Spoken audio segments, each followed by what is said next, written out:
On a eu beaucoup de mélanges, on a eu des Africains, on a eu des Arabes, on a eu toute une culture, toute une multiple culture qui a fondé notre... qu'on va l'accepter, on va l'assumer parce que c'est notre histoire, mais avant tout, il faut qu'on comprenne que toutes ces difficultés, c'est lié aussi à toutes ces cultures différentes qu'on a eues depuis des siècles, depuis, si je m'abuse, parce que je ne suis pas experte sur l'histoire, mais il me semble que j'ai vu quelque part sur un livre comme quoi les Comores ont été découverts au 7e siècle, si je ne dis pas de bêtises. Donc depuis la découverte des Comores jusqu'à maintenant, il y a eu quand même les sultans, il y a eu les Bantous, il y a eu ensuite après, au 19e siècle, il y a eu aussi les Européens. Donc tout ça, c'est notre culture, notre héritage et toutes ces difficultés liées à ça. Aujourd'hui, Monsieur Asmani, vous avez fait la référence de l'Arabie Saoudite, le Koweït. Je pense que souvent il faut être trop prudent de mélanger, de confondre et de comparer un pays qui n'a jamais eu ce genre de construction par rapport à notre pays. Parce que l'Arabie Saoudite n'a pas eu de colonisation. L'Arabie Saoudite n'a pas été découverte par des Arabes ou par des Français ou par tout ce qu'on veut. L'Arabie Saoudite a eu une culture unique. Et donc leur histoire est ancrée, a été développée dans une sens unique. Nous, le problème aujourd'hui, c'est qu'on est en train de se battre pour trouver notre place, pour qu'on puisse imposer une identité globale et unique. Et ça fait partie de notre difficulté. Et la religion musulmane ne veut pas dire ça ne construit pas une identité, c'est une religion. Il ne faut pas qu'on mélange la religion, la culture, parce que souvent il y a l'amalgame. Les Comores a une identité multiculturelle, il faut qu'on l'assume, et il faut qu'on ne confond pas avec la religion. C'est vrai que nous, je ne pense pas qu'on a une constitution, c'est pas le charia qui nous, si je m'abuse, mais aujourd'hui, on ne doit pas se référer à l'Arabie Saoudite, parce que l'Arabie Saoudite aujourd'hui est régie par le charia, les Comores non. L'Arabie Saoudite a une identité unique, les Comores non. L'Arabie Saoudite a une stabilité économique et politique que nous n'avons pas. Donc c'est un pas qu'on est en train de se battre, et toute cette recherche, c'est pour qu'on puisse trouver un apaisement et une identité unique pour qu'on puisse enfin développer les Comores. Merci. J'en rajouterais que l'Arabie Saoudite est wahhabite et les Comores, c'est sunnite. Donc la différence est fondamentale. Et je voudrais revenir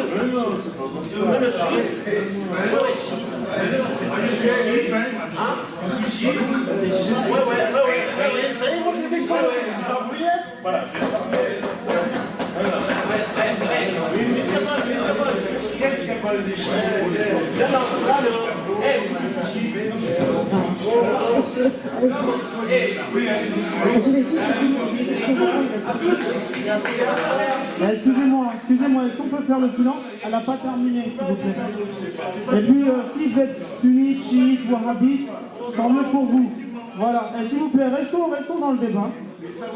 Jean-Pierre, je vais redonner la parole à la jeune femme, à Wassilati. Donc, Wassilati, est-ce que tu peux terminer? Et s'il vous plaît, s'il vous plaît. Je vais juste terminer sur la question, s'il vous plaît. Je veux finir sur la question, s'il vous plaît, de la suite de tout ça, parce que j'ai été ravie de contribuer, de venir là et de parler de ce que je peux pour apporter de ce que je peux. Il y a M. Toye tout à l'heure qui disait quelle est la suite de tout ça. Je pense on a tous la même volonté, parce que j'ai rencontré énormément des Comoriens, parce que c'est vrai que j'ai créé une société, mais l'objectif c'est tous pour le développement des Comores, et on a tous cet amour parce qu'on est tous en France, mais le cri est toujours le même. Si on regarde tous, le même cri ici, c'est quoi? Les Comores. On vit en France depuis des années, mais tout le monde crie le même cri, les Comores. Donc, pour revenir à la question de M. Tahir, qu'est-ce qu'on va faire après? C'est quoi la suite? Qu'est-ce qu'on compte faire? Moi, en tant qu'une femme comorienne avant tout, parce que je suis née aux Comores, et aujourd'hui, je vis en France, certes, mais je pense que les initiatives comme ça, les interventions comme ça, et j'invite à toutes les femmes qui sont là, que je n'attends pas, que j'aimerais bien qu'ils prennent un petit peu la parole aussi, parce que je pense que c'est à partir de là qu'on peut espérer de prendre notre place, c'est aussi, même si les hommes ils ont des voix beaucoup plus hautes que nous, mais je pense qu'on a l'affinité de pouvoir imposer aussi nos idées à notre manière. J'invite à toutes les femmes qui sont là de prendre la parole. J'ai vu pratiquement qu'une seule femme qui a pris la parole, mais s'il vous plaît, prenez la parole. Et voilà. Oui, bien sûr, c'est pas votre faute. Non. On n'est pas là, on n'est pas là pour faire des procès. On n'est pas là pour faire des procès. On est là pour échanger. Et je pense que nous, l'initiative qu'on prend, c'est qu'on puisse tous contribuer justement à cette initiative de la femme pour qu'elle puisse enfin prendre sa place. Merci, Mathilati. Excusez-moi, les gens du fond, si j'aime pas désigner les gens, s'il serait possible que vous s'il vous plaît. On va passer à l'avant-dernier point et on espère qu'on s'étalera pas trop longtemps. Il y a beaucoup de choses à dire sur le point politique et ensuite terminer sur des solutions. Parce qu'encore une fois, on dénonce, mais on ne propose pas et c'est pas dans ma politique. Donc, excusez-moi, là, j'ai l'impression qu'on a complètement perdu le fil, là, et que les gens sont complètement déconcentrés. Oui. Complètement. Donc, on va demander aux gens qui sont à demi assis de s'asseoir vraiment, parce que c'est perturbant de voir des têtes dépassées comme ça. Même s'il faut s'affirmer dans la vie, je suis d'accord, c'est important. Et on va demander aux gens d'arrêter de parler. S'il vous plaît. Non, très franchement. Là, on va relancer l'aspect politique de ce débat. S'il vous plaît. Alors, qu'est-ce que je deviens poli, là? Donc, je vais redonner la parole à Sharifa. Alors, je suis un peu déçue. Parce que malheureusement, même si le sujet est très très très intéressant, parce qu'on n'a pas beaucoup de temps malheureusement pour parler du deuxième point sur la politique, mais j'aimerais poser une question à Wassilati et Dalila, et ensuite à l'audience, si on a le temps, moi j'espère. Justement le point politique qui a été relevé lors de cette conférence, j'aimerais le point à savoir qu'elle avait une sous-représentation politiquement parlant. Donc moi j'aimerais comprendre, dans un premier temps, quelles sont ces raisons qui poussent qu'aujourd'hui elle n'intervient pas, ou du moins très peu, dans la politique, parce que j'ai remarqué que la femme comorienne est très représentée par le biais des associations. Donc, est-ce que, par le biais de ces associations, peut-être promouvoir l'entrepreneuriat féminin et voire même susciter une prise de conscience des avantages sociaux et économiques? Voilà pour ma question. Bon, je pense que pour cette question politique, la place de la femme sur la question politique, la place politique de la femme aux Comores, depuis tout à l'heure, on a évoqué beaucoup de choses, mais je pense qu'on revenait toujours à la même chose, c'est que la femme, elle est un petit peu partout, la femme comorienne, mais dans la politique, elle est absente. Donc il y a eu beaucoup de raisons, beaucoup de gens qui sont intervenus, ils ont donné des raisons différentes. Avec ils disent parce qu'il y a la protection, parce que aussi énormément de choses ont été sorties là-dedans. Mais je pense que la femme comorienne au niveau de la politique,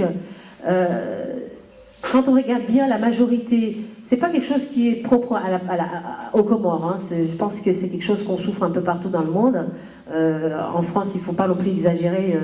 Ça fait quand même depuis 1945 que la femme vote. Donc, c'est pas parce que c'est en France que les choses ont évolué pour autant.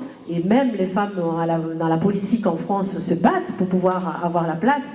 On a vu justement Ségolène Royal, comment elle a eu du mal à s'imposer.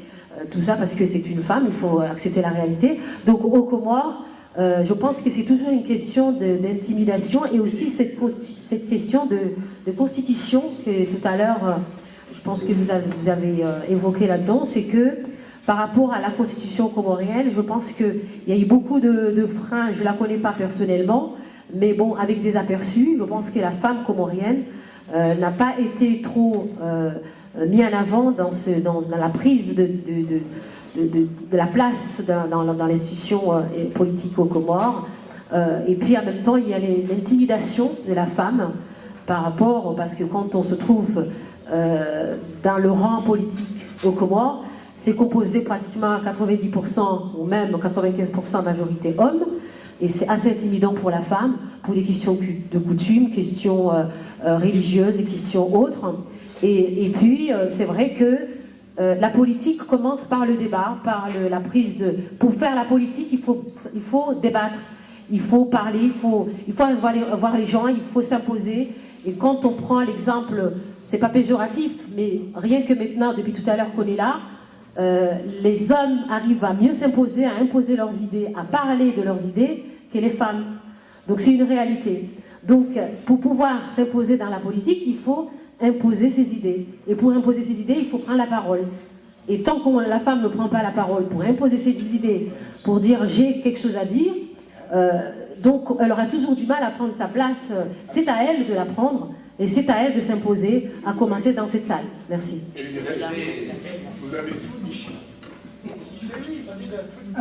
J'aimerais revenir sur point de Sharifa au niveau des associations où les femmes sont très représentées en fait. Il faut voir que au niveau des associations, les femmes sont surtout dans des associations socio-culturelles, sont pas engagées dans la société civile, pas autant que les hommes en fait. Donc en fait, je pense que au niveau politique, c'est pas forcément. Je pense pas que, comme tu dis, Wassilati, parfois la femme peut avoir du mal à s'imposer. Parce que l'homme crie fort, s'agite souvent, etc. Mais la solution, si on veut chercher une solution pragmatique à la participation de la femme, ce serait plutôt une solution qui part du bas plutôt que du haut. Je pense qu'il ne faut pas voir au niveau du gouvernement, au niveau des ministères, au niveau de l'Assemblée. Je pense que c'est trop tôt pour l'instant. Et je pense qu'il faut partir de la société civile et réorganiser les femmes. Il faut que les femmes s'organisent, qu'on puisse avoir des associations. Par exemple, au niveau de la Constitution, il y a eu des consultations sur la société civile. Majoritairement, c'était des hommes. Les femmes n'ont pas été consultées. Ça, j'étais là le mois dernier, j'étais aux Comores, il y a eu beaucoup de consultations. Et les femmes n'ont pas participé. Donc déjà, ça c'est un point à relever, qu'il faut organiser la société civile. Il ne faut pas chercher à aller trop vite, trop haut, ou partir du haut. Il faut partir du bas en fait. Il faut organiser les femmes vers le bas. Encore une fois, il y a un réseau national des femmes et développement, mais encore une fois, c'est un mouvement qui est très élitiste. C'est des femmes qui sont sorties des communs, c'est des femmes qui ont fait des études. Donc c'est des choses dont que les femmes ne savent même pas que cette association-là existe. Donc il faut partir du bas, il faut faire des programmes de communication, il faut réorganiser, il faut quelqu'un qui réorganise du bas, il ne faut pas réorganiser du haut. Si on passe par les débats du haut, les débats théoriques, etc., on oublie la pratique, on oublie le bas. Donc je pense que au niveau du terrain, etc., il y a des combats qui sont menés par chaque femme tous les jours. Donc je pense que c'est ça qu'il faut remotiver, galvaniser en fait, c'est le mot que j'ai cherché, galvaniser, pardon, galvaniser.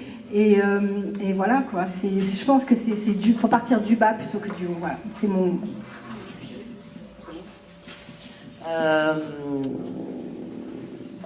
Je trouve ça très intéressant. Alors, je vais faire quelque chose, je vais imposer mes idées et j'aimerais désigner une femme qui puisse m'apporter son point de vue politique par rapport à la place qu'elle doit prendre, à son avis, aux Comores. Une très jeune femme qui est juste en face de moi, qui est très très engagée à mon sens. Du moins qu'elle a de bonnes idées et j'aimerais qu'elle puisse les partager. Mademoiselle Naïla, qui a eu l'occasion de participer à l'une de mes émissions sur le panafricanisme. À ton avis, Naïla, penses-tu que la femme a une place à prendre politiquement aux Comores? Il ne faut pas l'idée, hein.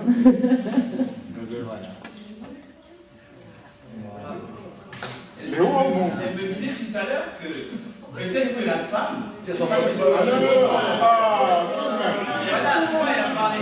intéressant de connaître son point de vue, qu'il soit positif ou négatif. C'est intéressant de connaître son point de vue. Voilà. Elle est subtile. Vas-y, parce que là, c'est mieux. Please. Oh là là. La question. voilà les femmes.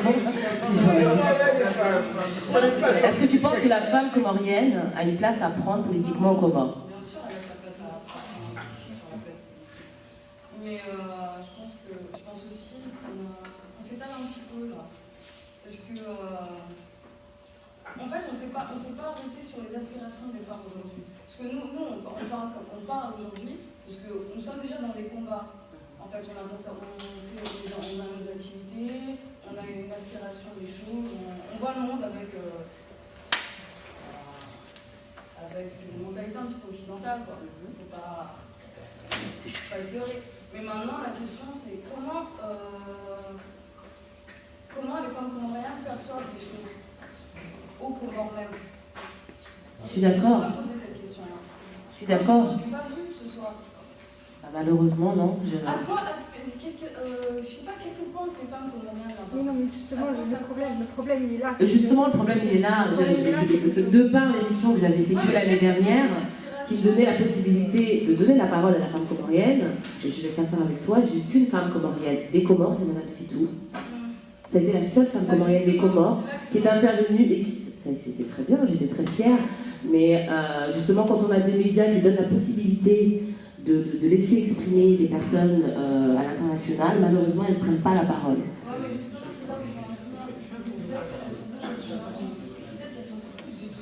Peut-être. J'aimerais poser la question à... Non, je pense pas en fait. Et j'ai retenu ta réponse, Naïla. J'aimerais entendre le... On n'est pas là pour dire je suis d'accord, je suis pas d'accord. Je pense qu'on est là pour entendre déjà nos idées. Et je force un peu le système. J'aimerais entendre la demoiselle qui est super belle, avec des super belles boucles d'oreilles losanges dorées, son point de vue par rapport à cette question-là. Et après laisser la parole à Dalila. Elle a envie d'acheter quelque chose. Vas-y. Non, c'est pas évident de parler. Je sais que c'est pas évident de parler, mais c'est un petit peu. Non, je ne pense pas, vraiment si elle ne veut pas parler, mais je pense que c'est bien de tendre la perche. Ouais, les filles ne veulent pas. Merci. Moi, il y a une jeune femme qui vient de lever sa main, et j'aimerais l'entendre. Après, je fais la parole. S'il vous plaît. C'est pas parce qu'on ne s'inspire pas qu'on n'est pas dans la respiration, on n'est pas inspiré. Ça ne fait pas partie de nos aspirations, c'est que par exemple, dans le doute là, sans le tout à l'heure, très peu d'entre nous sommes exprimés, pourtant on a la possibilité de le faire. Donc je ne pense pas que c'est forcément parce qu'on nous donne la parole qu'on la prend. Donc ça se trouve, oui, peut-être que les femmes comoriennes n'ont pas envie de s'exprimer en matière de politique, en matière d'économie. Mais peut-être aussi parce qu'elles reconnaissent qu'elles ne sont pas forcément formées dans ces domaines, parce que la plupart des Comoriens, surtout les hommes, excusez-moi, on s'invente politicien. Tout Comorien peut parler politique à tort et à travers, s'improviser spécialiste de droit constitutionnel ou de droit administratif à tort et à travers. Peut-être que c'est une preuve d'humilité de la femme comorienne aujourd'hui de dire ce domaine-là n'est pas de mes compétences. Moi, mon domaine de compétences, c'est l'agriculture de subsistance ou le commerce de subsistance. C'est pas venir m'étaler en politique, promettre ceci, cela, compagnie et patati patata. C'est sur le terrain, en pratique, qu'est-ce que je fais pour nourrir mes enfants, qu'est-ce que je fais pour nourrir ma famille, qu'est-ce que je fais pour faire bouger les choses. Que ce soit les femmes de là-bas ou les femmes d'ici, je pense que le combat est le même. Et la plupart, je ne pense pas que les femmes comoriennes, dans leur majorité, même celles qui font du commerce, c'est pas du commerce dans l'optique capitaliste, accumulation de richesses et compagnie. C'est plus pour se nourrir, pour subvenir à leurs besoins. Et après, pour ceux qui... C'est plus les grosses familles, je ne sais pas qui tout à l'heure parlait de familles commerçantes, c'est plus ceux-là qui sont dans l'optique de richesse, de propriété, de capital. Et au quotidien, la femme, c'est nourrir mes enfants, les ramener à l'école. Et même si pour cela, je dois me taire, mais je me tais, mais je fais mon travail, j'ai de quoi nourrir mes enfants, ben, ils se taisent.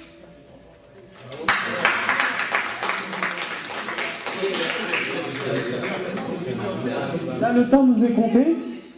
Bah, vas-y. Non, c'est pour rejoindre ce qu'elle vient de dire, je suis entièrement d'accord avec elle, parce que c'est ça faire de la politique. C'est ça faire de la politique. On n'a pas besoin de plan, on n'a pas besoin d'être dans un parti politique, on n'a pas besoin de ça. C'est ça. Aujourd'hui, on vit dans la misère, on est dans la merde, on doit survivre. Et ces femmes-là, aujourd'hui, c'est elles qui font survivre les Comores. Et c'est là, c'est ça. Ok, il nous reste 15 minutes là, donc on va devoir bientôt conclure. Alors, ok, alors je vais prendre, avant de donner la parole, alors c'est vraiment 30 secondes, mais quand je dis 30 secondes, je te coupe. Donc 30 secondes, 30 secondes, 30 secondes, 30 secondes. Ok, c'est parti. 30 secondes, c'est parti, 30 secondes. Ouais, non, mais faut aller vite parce que... Non, 30 secondes, vas-y. Je me dis, en principe, en politique, ça c'est drôle, ça, c'est pas des ça. En politique, la place politique, c'est un combat, il faut y aller. Moi, je donne un exemple d'une femme politique comorienne, Mme Rabia. Rapidement, parce que là, j'arrive bien à faire. Madame de Ngazida, c'est une femme politique qui a pris Marseille, même Gotha, notabilité à Marseillais, il a pris elle-même, ils ont emmené de Lorraine jusqu'à la présidence de Ngazida. Donc, c'est un exemple, c'est que la femme politique a peu, la femme comorienne a peu de s'élancer. Mais ce n'est pas un problème. Peut-être que c'est le fait qu'il est toujours protégé, qu'elle a peur de s'élancer. Ok, merci.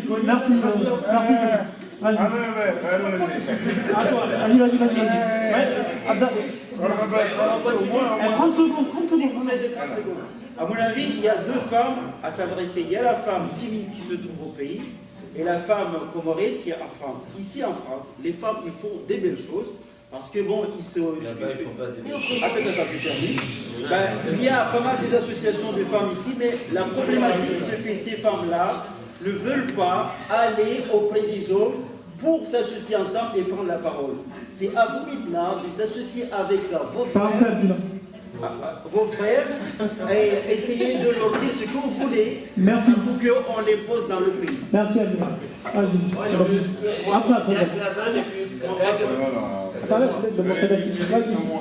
Je pense que la femme comorienne doit prendre sa place dans la politique. Parce qu'aujourd'hui, si on veut gagner le combat si la femme peut gagner sa place dans la société comorienne, il faut qu'elle prenne sa place dans la politique pour peser dans la prise de décision, pour ne pas permettre que les hommes, parce que la résistance elle est là, parfois des choses qui vont en faveur des femmes dans des sociétés, mais les hommes ils sont en train de faire de la résistance, donc la femme doit prendre sa place pour peser dans la prise de décision.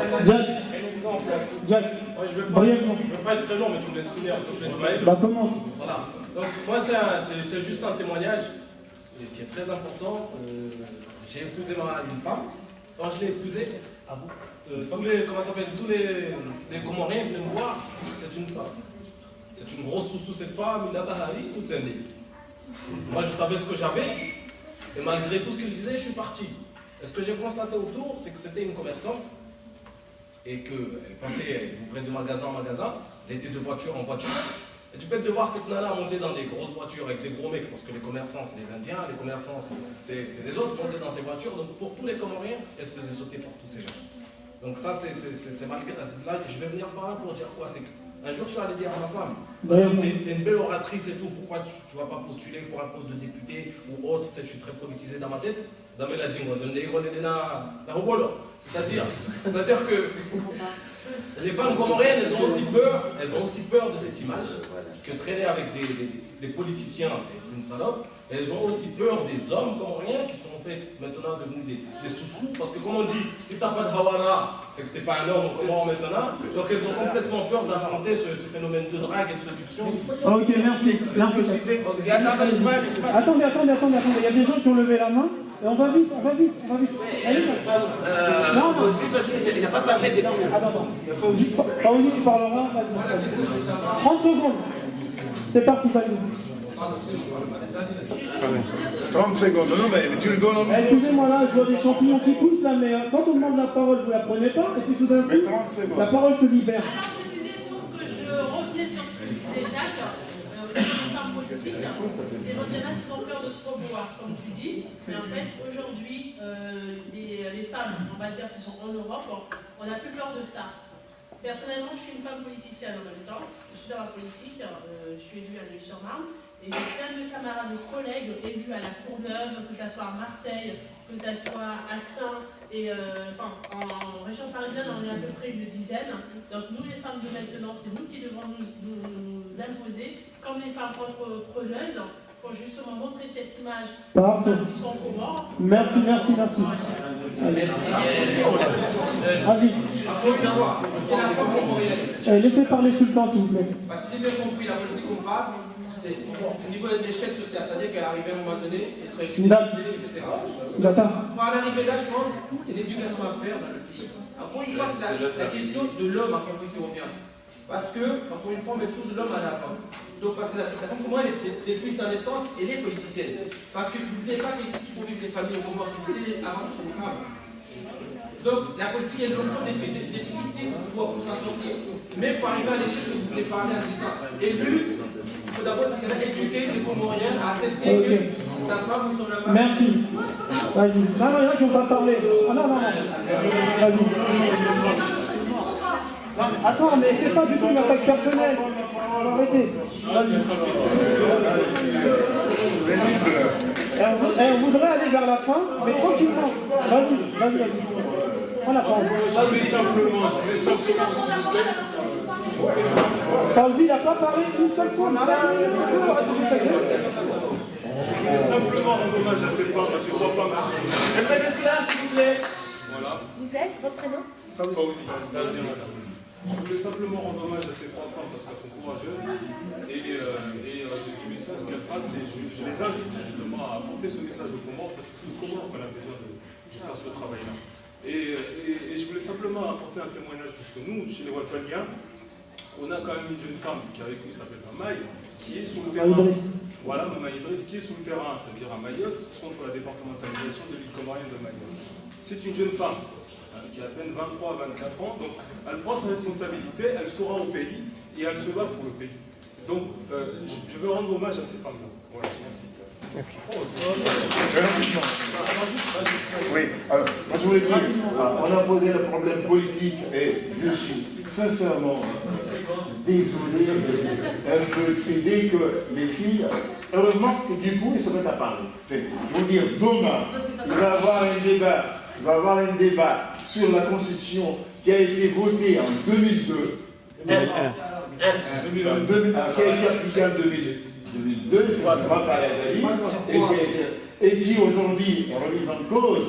Et j'en ai écrit un article dessus, je l'ai constitué, y compris ceux qui l'ont dit, et maintenant, vous ne voulez même pas savoir pourquoi il ne faudrait pas que vous y soyez pour savoir pourquoi cette constitution est mauvaise. Merci. Non. Mais c'est comme ça qu'il faut apprendre les choses. Moi, ça fait 7 ans que j'ai commencé cette saloperie, et vous me dites, oh non, la politique, mais vous avez tort, parce que vous n'aurez jamais... D'accord, merci beaucoup.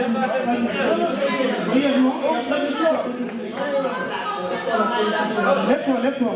Je dirais que cette femme comorienne, elle a sa place, certainement elle a beaucoup à faire, elle a un combat à mener, mais je vais dire que ce qui se passe aujourd'hui, il y a des manques de communication entre l'homme et la femme. Comment on arrive à décrypter brièvement là, vraiment. À partir de là, à discuter, à partir de notre richesse culturelle, parce qu'on a une richesse de patrimoine qui vient de l'Afrique, un patrimoine qui vient de la culture musulmane, à partir de là, on peut construire et vivre la confiance. Parce que c'est un compartiment. Merci beaucoup, Youssouf. Doucement, et quand je dis mais brièvement, très vite, et là je donne la parole quand même aux invités parce que depuis tout à l'heure, vous la cannibalisez. Vas-y, Youssouf, lève-toi. Brièvement. S'il vous plaît, la conférence va bientôt se terminer. Est-ce que vous pourriez faire le silence?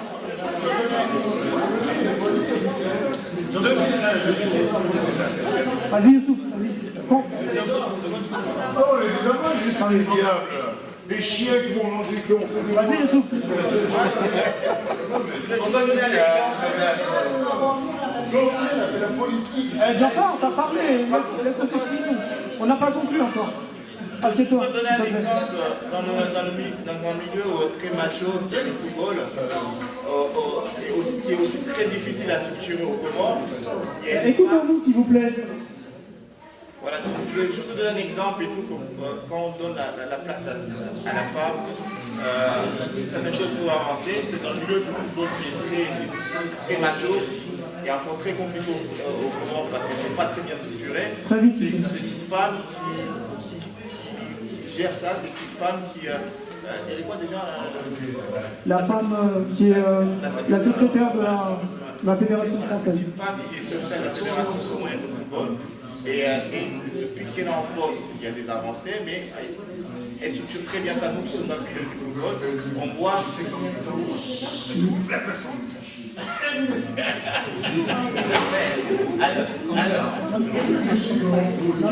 Merci, Youssouf. On va donner la parole. Jean-Paul, alors. Vas-y, dis-le. Jafar, s'il te plaît. Vas-y.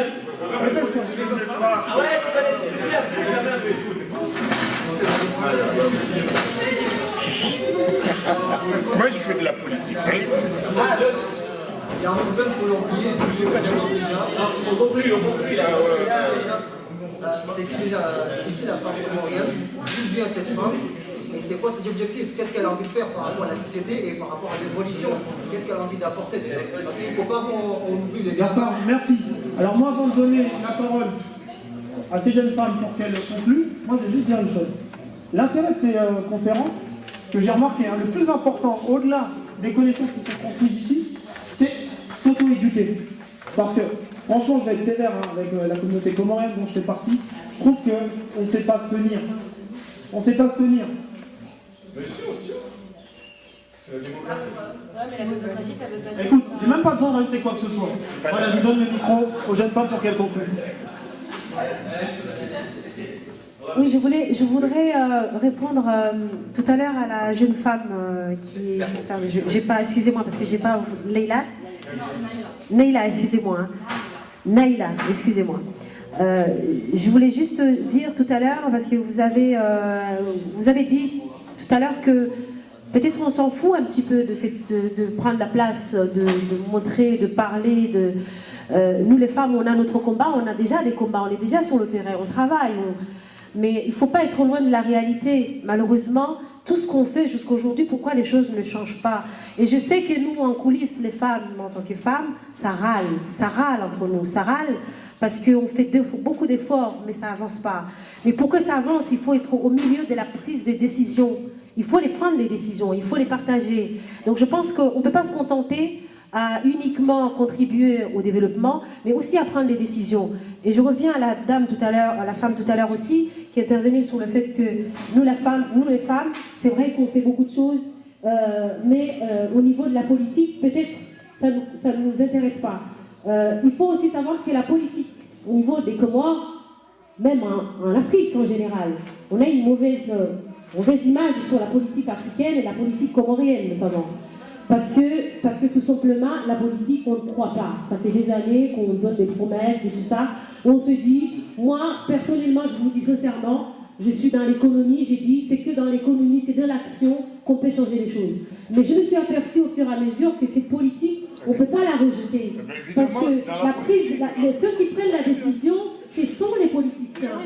Et il faut les rentrer comme des corridors. Il faut rentrer dedans et dire merde, on veut changer les choses. On veut changer les choses. On vous élit, on vous met là. Vous prenez les décisions, mais par rapport à nous, parce que c'est nous qui créons la richesse. C'est nous qui sommes sur les terrains. Donc, aujourd'hui, Sarkozy, quand il est monté au pouvoir, il voulait montrer que moi, je prends les décisions. Mais qu'est-ce qu'ils font, les Français aujourd'hui? Ils disent, ok, d'accord, on vous a mis là. Mais si vous ne faites pas ce que nous, on demande, on brûle la France. Donc, ok, les politiciens, ils sont là pour prendre les décisions pour nous. Mais avant tout, c'est nous qui le mettons là-dedans. Donc, on est des techniciens, on doit aussi les inciter à prendre les bonnes décisions pour nous. Donc, les femmes, il faut que la femme prenne la place. Parce que c'est grâce à nous aussi que les choses vont changer. Les femmes, ça va changer les choses. Donc oui,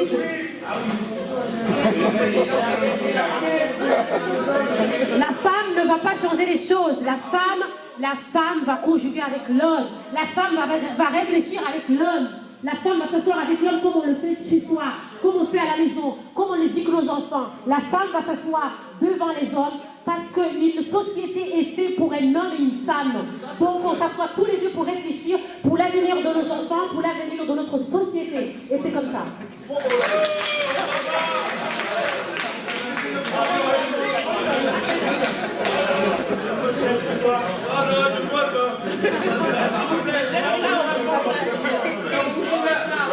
Excusez-moi, on arrive. La conclusion, on arrive. Oui, donc moi j'aimerais juste apporter ma petite conclusion. J'ai entendu beaucoup de questions sur qu'est-ce que la femme aux Comores, les relations entre les femmes et les hommes aux Comores. On ne sait pas ce que veut la femme, on ne sait pas ce qu'est la femme comorienne, on ne sait pas ce qu'est la société comorienne, on ne sait pas ce qu'est la culture comorienne. Donc moi, c'est des questions auxquelles j'essaie de répondre individuellement, justement, et c'est le but de ma recherche, en fait, essayer de mieux comprendre comment la femme et l'homme peuvent ensemble, justement, conjuguer, peuvent ensemble faire des actions aux Comores, et aux Comores et dans la diaspora, en fait. Donc c'est vraiment comprendre qu'est-ce qu'on entend par l'homme comorien et par la femme comorienne, en fait.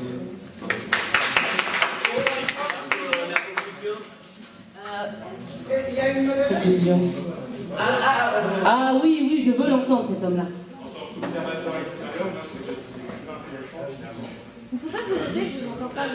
Comme observateur extérieur, moi, ce que j'ai trouvé très intéressant, Simon, c'est que vous ne voyez pas la femme sans l'homme. Parce qu'au final, on n'a pas parlé une seule fois d'individu. Et je pense que dans les sociétés telles qu'elles sont, objectivement, moi, ce n'est pas des idées que je partage. Dans les sociétés comme la France, comme l'Europe et les États-Unis, on constate qu'il y a une entité individuelle au-delà des sexes, et c'est ça qui constitue, si vous voulez, ça constitue la base sociale du développement en Occident. Moi, je ne suis pas, objectivement, je ne suis pas, c'est pas la question d'être pour ou contre, moi, je suis plutôt contre. Ce que je trouve intéressant, c'est que vous n'abordez vraiment, vous abordez les choses avec une complémentarité, vous n'avez pas parlé une seule fois d'individu. Et c'est intéressant, c'est très intéressant. Merci.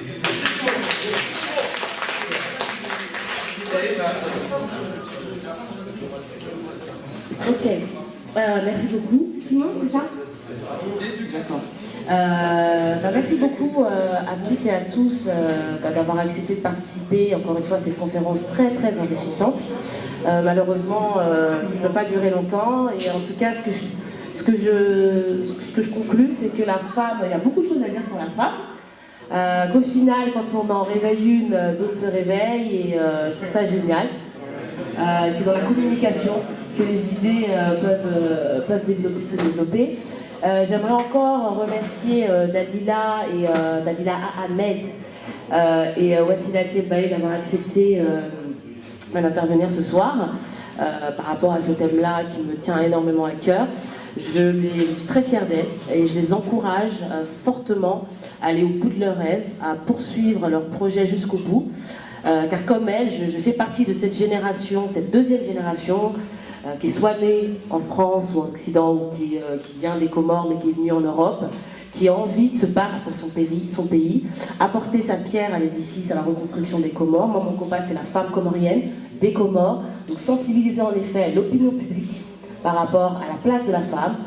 J'invite encore une fois toutes ces personnes qui partent aux Comores à encourager, à investir ceux qui veulent partir aux Comores. Moi, la première, j'ai envie d'investir aux Comores.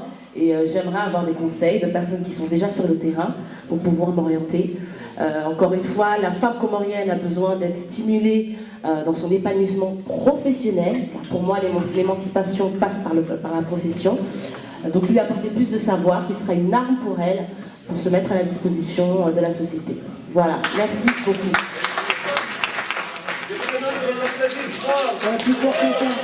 Alors, s'il vous plaît, avant que vous perdiez complètement votre attention. Alors, ce qui se passe, c'est que tout à l'heure, j'ai fait un petit listing là, de femmes qui auraient pu marquer les Comores. Et j'aimerais bien que ce soir, quand vous rentrez chez vous, vous interrogez vos parents, vos grands-parents, si vous avez la chance de les avoir à vos côtés, et comme vos parents aussi, et leur demandez, est-ce que vous connaissez des femmes comoriennes qui ont marqué l'histoire? Parce qu'au final, en fait, on en connaît très peu, mais quand on pense à femmes comoriennes qui ont marqué l'histoire, c'est pas forcément des femmes du passé, ça peut être aussi des contemporaines, ça peut être aussi... Parce que là, par exemple, on a listé Singa, reine d'Umboudé, Wanga, princesse d'Umbadjini, Djumbe Fatima, reine de Moélie, s'il te plaît. Madame Sitou, ministre de l'éducation de l'ex-RFIC, Madjamou Yamdombozi, qui était reine de Ligna Fouambaya, ou Abéja, ou encore Nema Feda. En gros, ce qu'on remarque, c'est que les femmes comoriennes, souvent, ont une position de princesse. Maintenant, si elles pouvaient continuer, tant mieux, mais s'il y avait l'expertise, comme ces jeunes femmes, l'ont là, je pense que les Comores vraiment pourront vraiment s'envoler. Et quand on est dans la citerne, comme disait un certain auteur El Agnew, les Comores ont besoin de sortir de cette citerne, et on a besoin d'aller de l'avant. Et encore une fois, j'encourage toutes les femmes, toutes les jeunes femmes, les futures mamans et tout ça en tout cas, à croire en elles, parce que c'est elles qui donnent l'exemple, en tout cas aux enfants que nous sommes, parce qu'on est encore des enfants quoi qu'il arrive. Encore une fois, la semaine prochaine, il y a la prochaine conférence, c'est l'histoire d'une lignée comorienne qu'on appelle lignée Fouambaya. Et bon, c'est de l'oralité, c'est de l'histoire, mais c'est très très intéressant. Et on est en train de chercher des bons interlocuteurs. On espère que vous serez aussi nombreux qu'aujourd'hui. Et on vous encourage en tout cas à en parler autour de vous et à venir. Merci beaucoup. Attendez, avant de partir, j'ai juste une annonce à faire. Je ne sais pas si vous avez entendu parler de la proclamation des États-Unis d'Afrique. Donc pour ceux qui n'ont pas entendu parler de ça, donc en fait au mois de février, au début février, il y a un certain nombre de chefs d'État africains qui se sont rencontrés pour faire la proclamation des États-Unis d'Afrique. Et cette proclamation aura lieu au mois d'avril à Madagascar. Donc moi je vous propose en fait d'aller à Madagascar. Le billet est gratuit, l'hôtel est gratuit, tout ça pendant 5 jours. Donc pour ceux qui sont intéressés, je vous propose de me laisser vos noms et vos coordonnées pour que je puisse vous contacter. C'est une affaire sérieuse, hein, c'est pas une blague. Merci Naïla, Kamal. C'est pas une blague. Les États-Unis d'Afrique. Moi je vais terminer rapidement. C'est pas une leçon de directeur. Juste pour vous annoncer rapidement l'actualité World Forecom. Juste pour vous annoncer rapidement l'actualité World Capcom. Donc fin mars, on sera au Maroc pendant 5 jours. On va tourner 2 sujets sur place. Un sujet qui est déjà en cours sur les étudiants comoriens au Maroc. Et aussi tourner un sujet sur la journée culturelle qui se déroulera à Rabat. Et on fera aussi une journée de sensibilisation pour promouvoir le site. Du 12 au 15 avril, certains du site seront à Dubaï pour tourner en fait un sujet sur le commerce des Comoriens à Dubaï, comme c'est une plaque tournante du commerce comorien, voilà. Début mai, on sera en Angleterre. Début mai, on sera à Londres, donc pour faire, on va dire, un jumelage donc, avec les Comoriens qui sont en Angleterre et aussi, on travaille aussi, enfin, on est en partenariat avec la radio dont Sharifa est animatrice sur une de ses émissions. Donc ça sera début mai. Et début août, on sera à Moroni. Le 2 ou le 3 août, on sera à Moroni pour sensibiliser les gens aux Comores par rapport à World Forecom. Voilà. Merci beaucoup. Par rapport à World Forecom, vous avez vu la l'unité comorienne, elle continue. Hein, la maison Comore continue à se construire, elle se fissure pas. Hein, on est d'accord. Donc, écoutez, est-ce que vous pouvez nous aider à ramasser des petits gobelets? Demain, il y a une table ronde sur la constitution comorienne du côté du 15e arrondissement de Paris, à la mairie du 15e arrondissement. C'est le matin jusqu'à 19h30. Et franchement, si vous voulez en savoir un peu plus encore sur ce que sont les Comores, et pour aussi des gens parlent sur les conneries des hommes politiques, hein. Voilà. En tout cas, merci beaucoup d'être venus.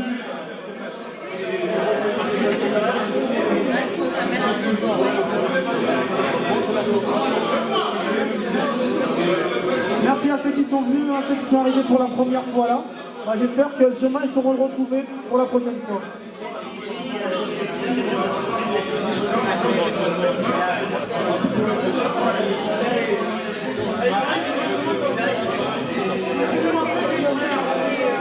En fait, je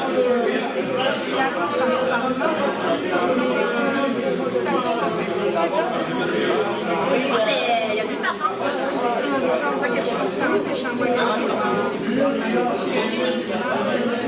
Je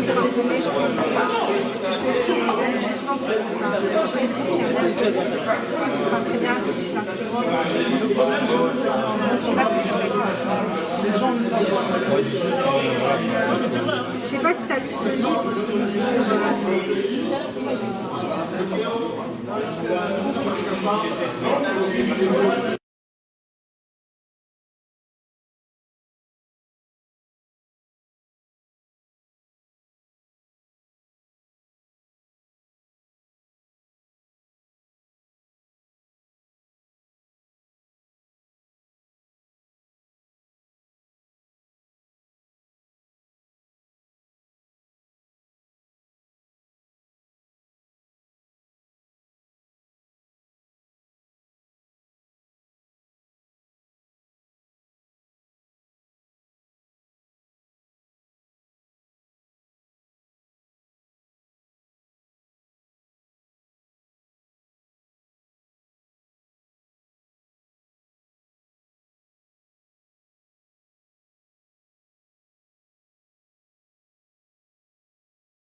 D'accord, ce que je t'avais dit.